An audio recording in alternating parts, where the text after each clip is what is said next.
Saudara, momen Presiden Jokowi tampil bersama figur potensial bakal capres hingga lempar kode dukungan di Pilpres. Apa maknanya? Apakah Jokowi berpeluang menjadi kingmaker di Pilpres 2024? Dan seperti apa pengaruhnya pada peta poros politik saat ini?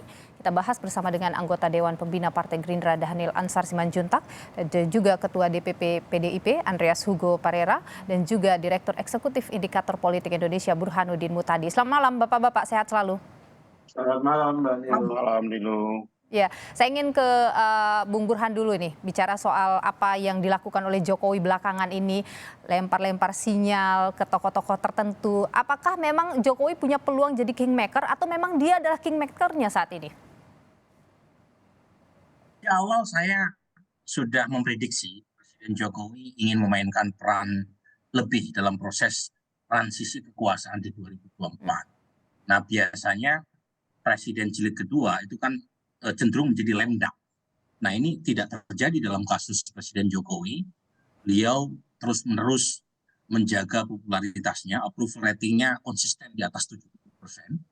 Dan karena ada batasan konstitusional untuk maju di kali ketiga, maka bacaan para analis terhadap langkah Presiden Jokowi di periode kedua yang selalu kencang untuk mempertahankan popularitasnya itu tiada lain kecuali untuk menjadi kingmaker yang menentukan siapa capres di 2024. Indikasinya sangat banyak untuk mengatakan bahwa Presiden Jokowi sejak menit pertama setelah beliau dilantik sebagai presiden periode kedua itu ingin memainkan peran yang sangat krusial dalam menentukan peta pencapresan 2024. Dan Jokowi bisa? Nah, sangat bisa, tentu tergantung oleh tiga kondisi ya. Kondisi yang pertama adalah sejauh mana Presiden Jokowi mampu mempertahankan approval rating. Kalau approval ratingnya drop, jangankan orang terdekatnya, ya, orang-orang sekitarnya akan lari karena akan takut terkena getah jika approval ratingnya drop. Tetapi kan kita melihat 2 tahun terakhir ini approval ratingnya tetap tinggi bahkan di masa pandemi. Itu syarat yang pertama. Syarat yang kedua adalah sangat tergantung oleh konstelasi capres. Ada tidak capres yang dominan? Nah, per hari ini survei indikator termasuk survei Kompas itu tidak menemukan capres yang dominan. Ganjar Pranowo meskipun berada di peringkat pertama, itu elektabilitasnya tidak sampai 40%, sekitar 37% dengan simulasi 36. Jadi semakin muncul calon yang tidak terlalu dominan, maka berkah Presiden Jokowi menjadi menentukan. Nah, yang terakhir adalah tergantung oleh MK. MK ini masih mensyaratkan 20-25% presidential threshold atau tidak.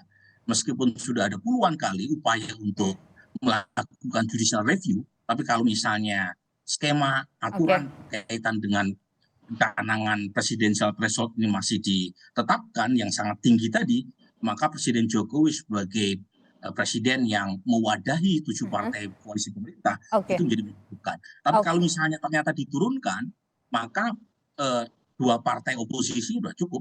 Baik. Kita tahan di sana dulu. Saya ingin ke Bung Andreas dulu. Bu Mega sebagai Ketua Umum Partai Gerindra, Partai PDIP maksud saya, ini kan belum bicara soal capres dan lain sebagainya, tapi Pak Jokowi sudah lempar sinyal sana sini begitu. Bagaimana Bung Andreas? Saya kira Pak Jokowi tidak bicara soal capres, tapi Pak Jokowi mempertemukan, artinya mempertemukan ya yang kita tahu bahwa semua figur-figur yang ada dalam hal ini misalnya Mas Ganjar, kemudian Pak Prabowo di dalam pertemuan seperti itu sangat mungkin untuk diinterpretasikan ya, artinya dalam arti bahwa masyarakat berinterpretasi, para pengamat berinterpretasi bahwa ini dalam rangka upaya untuk kalau saya katakan Pak Jokowi ya sebagai presiden yang seperti tadi Mas Burhan sampaikan mempunyai approval rating yang tinggi, dan juga Pak Jokowi selama ini bekerja keras di dalam 2 periode sebagai presiden, tentu ingin meninggalkan legasi dan legasinya itu dilanjutkan gitu. Dan sangat wajar dia menghendaki teman-teman yang dia percaya untuk melanjutkan kepemimpinan. Artinya Pak Jokowi yang pegang siapa mau jadi penerusnya, bukan Bu Mega? Oh bukan soal, kalau saya melihat bahwa yang menentukan itu adalah tetap ketua-ketua partai karena mereka lah yang mempunyai tiket untuk memutuskan bahwa ya di sini Pak Jokowi meracik bahwa itu ya mungkin saja gitu apa yang dilakukan oleh Pak Jokowi.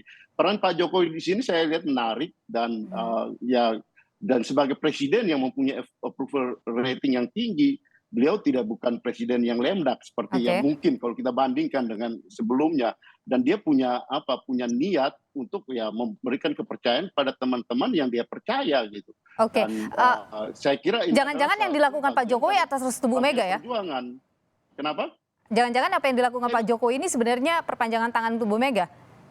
Silakan itu bisa diinterpretasikan oleh masyarakat, tapi menurut saya peran Pak Jokowi ini adalah bagian dari peran ya memperjuangkan sesuatu yang dia yakini baik, apalagi ketika di dalam proses perjalanan ini ada belum apa-apa ada yang sudah mengatakan bahwa mereka memajukan calon yang antitesis terhadap dirinya.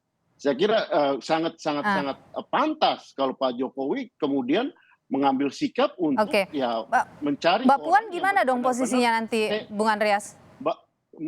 Mencari orang yang mempunyai satu tesis dan mempunyai peluang untuk memenangkan kontestasi ini penting.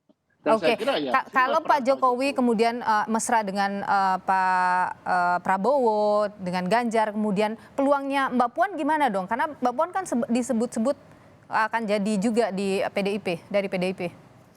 Saya tidak ingin mempertentangkan itu bukan wilayah kita untuk mempertentangkan, tapi mencari yang terbaik itu adalah ya saya kira haknya Pak Jokowi juga gitu untuk memainkan peran ini, dan menurut saya ini adalah bagian dari perjuangan apa yang dilakukan oleh Pak Jokowi, sehingga dengan demikian kalau saya melihat misalnya ya sekarang setelah kepemimpinan Pak Jokowi muncul pemimpin yang antitesis terhadap dirinya, itu kan pasti saya kira siapapun tidak menghendaki hal tersebut terjadi. Baik, kita tahan di sana. Apa yang sangat rasional, menurut saya sangat rasional apa yang dilakukan oleh Pak Jokowi, karena ya dia tentu berharap orang yang melanjutkan, memenangkan dan kemudian melanjutkan apa yang dia pikirkan yang terbaik buat diri. Baik, kita tahan di sana dulu, Bung Andreas. Saya ingin ke Bung Daniel dulu. Bung Daniel, Pak Prabowo ini makin mesra dengan Pak Jokowi, makin mesra juga dengan Ganjar Pranowo. Bagaimana sih ini sebenarnya, apa langkah Gerindra di Pilpres 2024?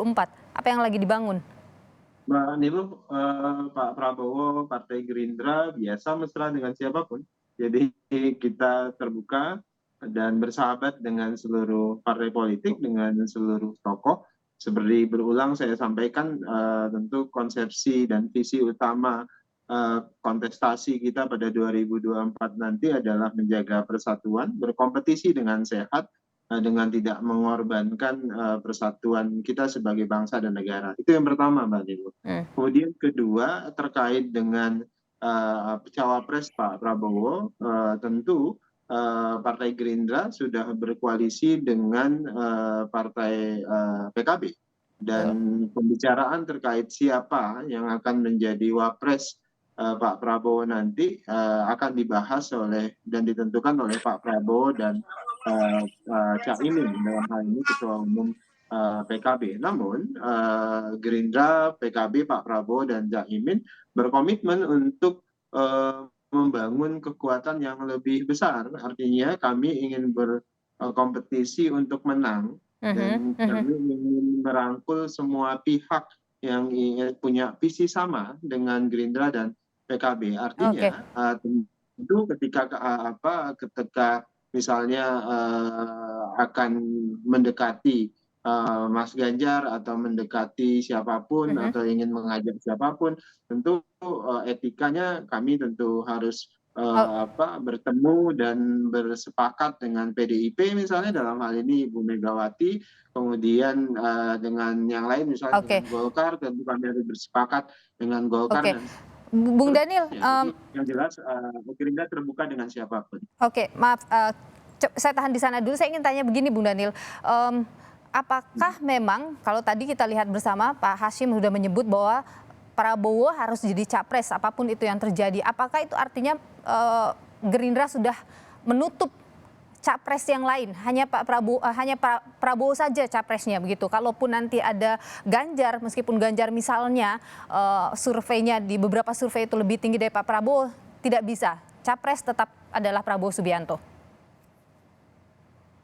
Mbak Niluh, amanah Gerindra, seluruh kader Gerindra, keputusan Gerindra dalam hal ini tentu adalah mencapreskan Pak Prabowo, dan itu final bagi Gerindra.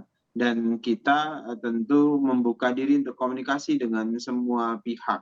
Kenapa? Karena saya pikir dari sisi track record, dari sisi kapasitas dan lain-lainnya, kapasitas Pak Prabowo tentu sebagai capres, dan beliau punya pengalaman panjang terkait dengan itu. Kemudian yang kedua, pembicaraan dengan pihak yang lain, tentu kita tidak sekedar melihat survei. Karena apa? Karena tadi saya sebutkan, saya bersepakat dengan Bang Andreas, karena ada faktor lain, misalnya ya tadi koalisi partai, kemudian karena kekuatan itu yang nanti akan sangat menentukan dan merubah hitungan survei, karena ini kan hari ini belum ada formasi yang tepat dan belum ada formasi yang fix. Oleh sebab itu, ketika ada formasi yang fix, maka survei akan banyak. Maaf saya potong Bung Daniel. Jadi buka komunikasi ke yang lain itu adalah untuk cari wakilnya, bukan untuk capresnya, begitu ya?